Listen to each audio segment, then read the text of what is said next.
بسم اللہ الرحمن الرحیم، السلام علیکم ورحمۃ اللہ۔ عدلیہ کے اندر جس طریقے سے سپریم کورٹ آف پاکستان میں 26ویں آئینی ترمیم کو چیلنج کیا گیا ہے، اس سے نہ صرف یہ پورا کا پورا آئینی بینچ اس وقت انڈر کوشچن آ چکا ہے، اس کے اوپر سوالیہ نشان کھڑا ہو چکا ہے، اور اس کی پوری جو کریڈیبلٹی ہے یا ان کی جو ساکھ ہے یا ان کا جو وجود ہے وہ خطرے میں پڑ چکا ہے۔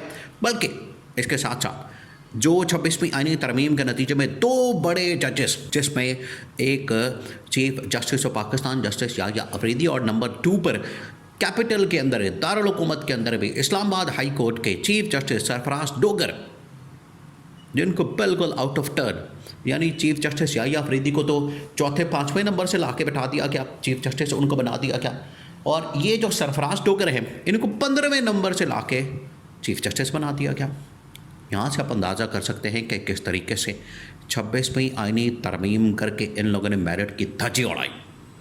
ادھر عالمی سطح کے اوپر محمد بن سلمان نے ایک بار پھر پاکستان سے شہباز شریف کو اور field marshal army chief general Asim Munir کو طلب کر لیا، بلا لیا، کیونکہ جو اس وقت معاملہ درپیش ہے وہ ہے اسرائیل کو تسلیم کرنے کا، ماننے کا، ایکسیپٹ کرنے کا، جس کے لیے جو عمران خان کا موقف ہے، عمران خان نے جس طریقے سے پاکستان کی پبلک کو آگاہ کیا، بتایا، اور عمران خان کو اس حوالے سے کریڈٹ جاتا ہے، بالکل اس میں دو رائے نہیں، کوئی مانے یا نہ مانے۔ یہ آپ کو پتہ ہے نون لیگ پیپلز پارٹی والے اس بات کو تسلیم نہیں کرتے۔ ان کا مسئلہ کیا ہے؟ ان کا مسئلہ یہ ہے کہ ایک تو یہ پڑھے لکھے نہیں، دوسرا یہ پڑھنے کی کوشش بھی نہیں کرتے۔ تو عمران خان نے تو باقاعدہ طور پر ان کو باشعور بنا دیا، ان کو سمجھداری سے کام کرنا بتا دیا، قوم کو بتا دیا کہ کس طریقے سے رجیم چینج آپریشن کر کے یہ پاکستان کے ریاست کو، ملک کو، فوج کو، آپ کے نیوکلیئر پروگرام کو عالمی طاقتوں کے کنٹرول میں دینا چاہتے ہیں، اور اسی میں ایک آپشن اسرائیل کو تسلیم کرنے کی بھی ہے، جو کہ آج اس کے بارے میں بات ہو رہی ہے۔ آج امریکی صدر ڈونلڈ ٹرمپ بار بار اسرائیل کو تسلیم کروانے کے لیے شہباز شریف کی تعریفیں کرتا ہے، فیلڈ مارشل کی تعریفیں کرتا ہے کہ کسی طرح سے اسرائیل کو مان لیں، تسلیم کر لیں، لیکن اس میں رکاوٹ کیا آتی ہے؟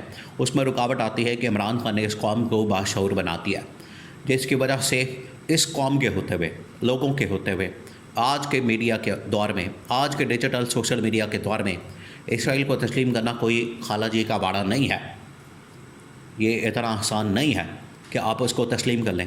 یہ دونوں خبریں بہت اہم ترین اور اس کے اندر جو ڈیولپمنٹس ہو رہی ہیں بڑی حیران کن قسم کی ہیں۔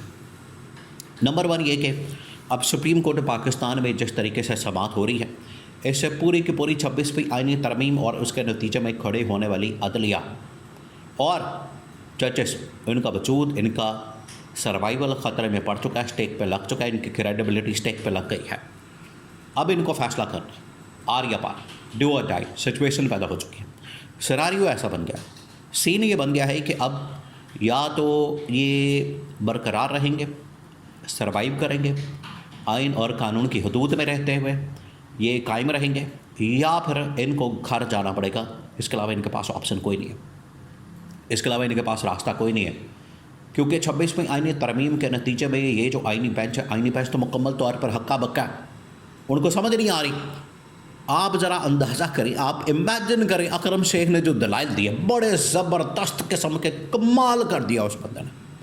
اس نے کہا کہ میں تو آپ لوگوں کو مانتا ہی نہیں، میں یزید کے ہاتھ پر بیعت نہیں کر سکتا۔ وہ پریشان ہو گئے کہ یہ کیا بات ہو رہی ہے۔ پھر اس نے قرآنی آیات کا حوالہ دیا اور بڑے زبردست قسم کے اس نے دینی قرآنی حوالے جب دیے، ریفرنس دیے، دلائل دیے، تو ججز تو آگے سے ہکا بکا پریشان اور ایک دوسرے کے منہ دیکھ رہے، ان کو سمجھ نہیں آ رہی کہ ہمارے ساتھ ہو کیا رہی ہے۔ کمال کر دیا، اوئے ہوئے، اس نے تو اڑا کے رکھ دیا۔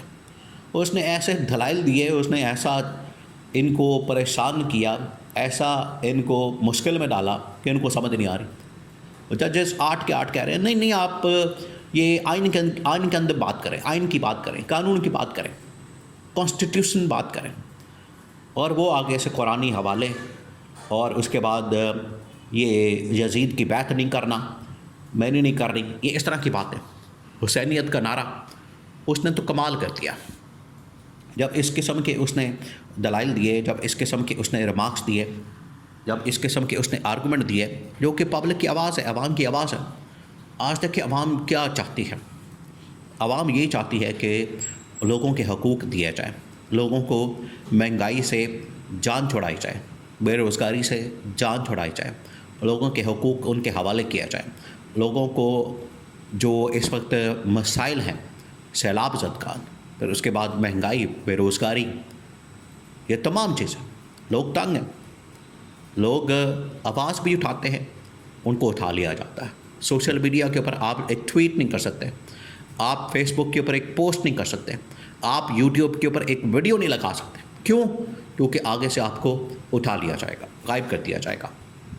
تو اس قسم کے ماحول میں لوگ پھر حسینیت کی بات کریں گے، یزید کے نظام کی بات کریں گے، اس کی مخالفت کریں گے.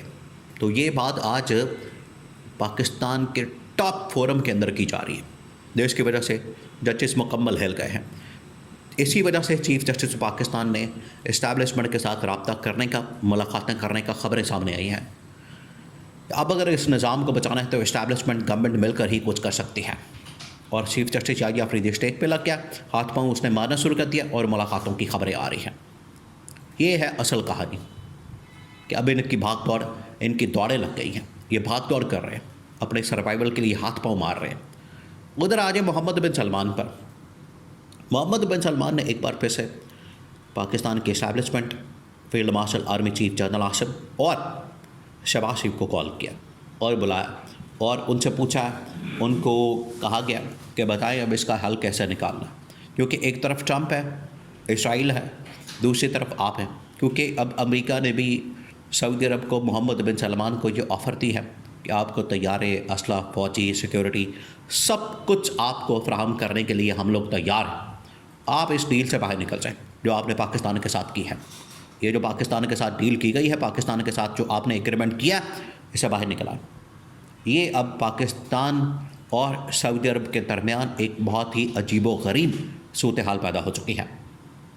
یہ دو ایسے ممالک ہیں، اگر پاکستان ڈٹا رہتا ہے، کھڑا رہتا ہے، قائم رہتا ہے اسرائیل کو تسلیم نہ کرنے کے لیے، تو سعودی عرب بھی ہمت نہیں کرے گا اسرائیل کو تسلیم کرنے کی.